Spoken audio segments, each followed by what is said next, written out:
Assalamu alaykum hörmətli qarindaşlar. Golland dili qrammatik dərsimizə xoş gəldinizlər. Biz bugün 44-cü dərs şu aktiv cümlə bilan məchul cümləni ötən saatda qanday cümlə aktiv cümlə, qanday cümlə məchul cümlə, Golland dilində məchul cümləni qandaq yasaymiz, məchul cümlə qandaq o'rinlarda ishlatamiz, shularni bir aqır tushunib o'tgandik. Bugungi dərsimizdə cümlə babının ən axırgi dərsimiz aktif cümleni mechul cümlege aylandırış, yani qanda vaqtda word'dan, qanda vaqtda zaynni ishlatamiz, shu to'g'risida bir qisqacha to'xtalib o'tamiz. Buni yani bu aktif cümle yoki bosh daraja, bosh cümle buni o'tgan soatda biz so'zlab bo'lgan. Hozir yana so'zlab o'tmaymiz. Darsimiz kelaylik. Yani degan to'q Golland tilida aktif cümleni passiv cümlege aylandırış uchun ishlatiladigan ikki muhim fe'l bor. Birisi worded, birisi zayn. Yani qanday vaqtda wordedni ishlatamiz? Wordedni ishlatiladigan ikki xil ahvol. Birinchisi, agarda bizning aktiv cümlemiz on foltoyda texin worddiq taytda bo'lsa, yani hozirgi zamon shaklida bo'lsa, yani bunun shakli yani a schrijft b bunday shaklda bo'lib qolsa, u chog'da onu pasif cümlege aylandırış üçün bunun formulası yani miyadaki schrijft a schrijft b degan bunu bir formula şeklinde düşünüyorsanlar bolcum yani schrijft deyiş arqılıq fe'lninki hozirgi zaman shaklini bildirmoqchi. O chog'da bunun formulası yani b wordt geschreven.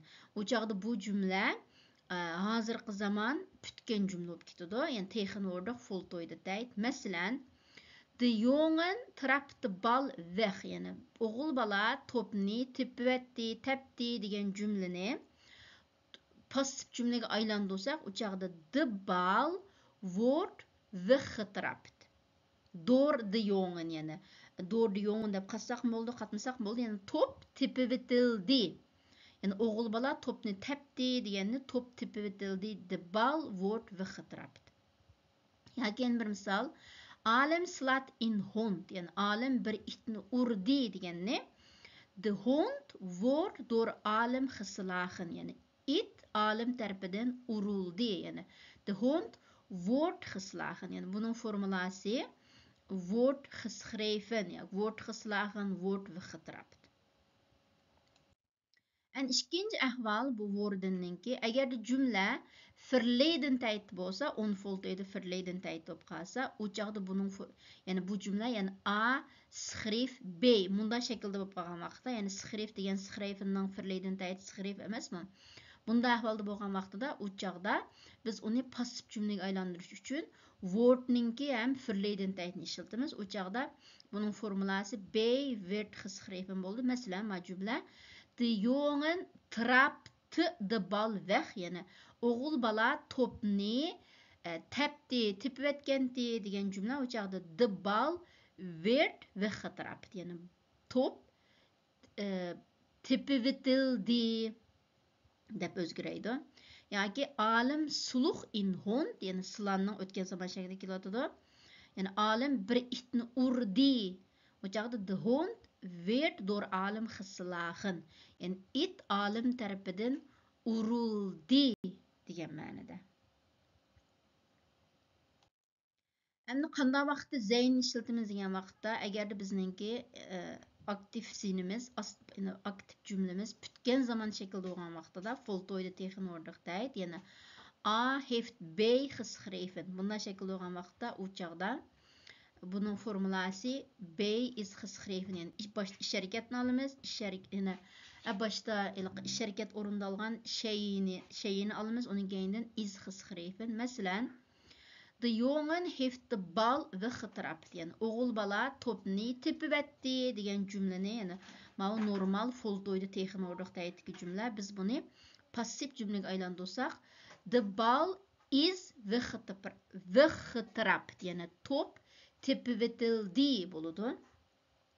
Yani ki alem heeft de hond geslagen. Yani alem itni urdi degan cümle mi? De hond is door alem geslagen. Yani it alem tarafidan uruldi degan shaklga, yani pasif cümlege muşta şekilde aylandırırız. Ondan en ahirki şekil agar u cümlemiz voltooyda verleden tijd olsa, yani pütken ötken zaman bolsa, yani formulası A hat B geschreven. O çağda bunun pasif cümle B was geschreven.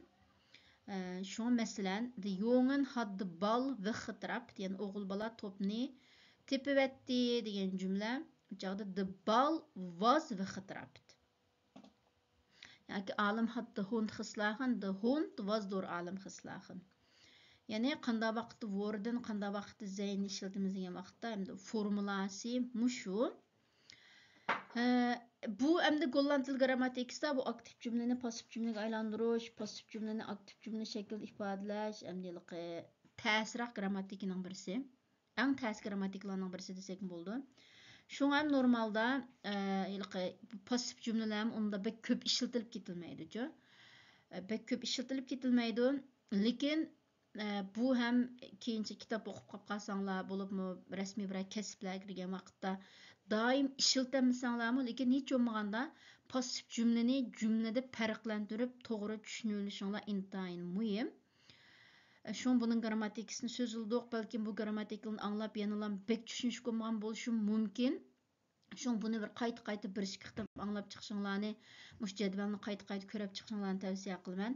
Anda yana bir yaxshi usul cho'qim ko'p mashq ishlash orqali aktiv cümlelerni pasif cümlelerga aylantirish orqali pasif cümlelerni aktiv cümlelerga aylantirish orqali tixinbek pishiqlash. Şun inşallah mush darsni sizlar anglab bo'lgandan keyin maxsus men sizlarga hozir ekranda ko'rsatgan mashqlarni o'ltirib birga ishlaymiz. Men buning vaqtini sizlarga uqtirman inşallah. Şuna bugünkü dersimiz müşahice qağını qanda suallar bolsa tatılmay sorusanlar boldu. Maqul emsa keyin qitimliq dersimizni görüşeyle aman boğaysızlar.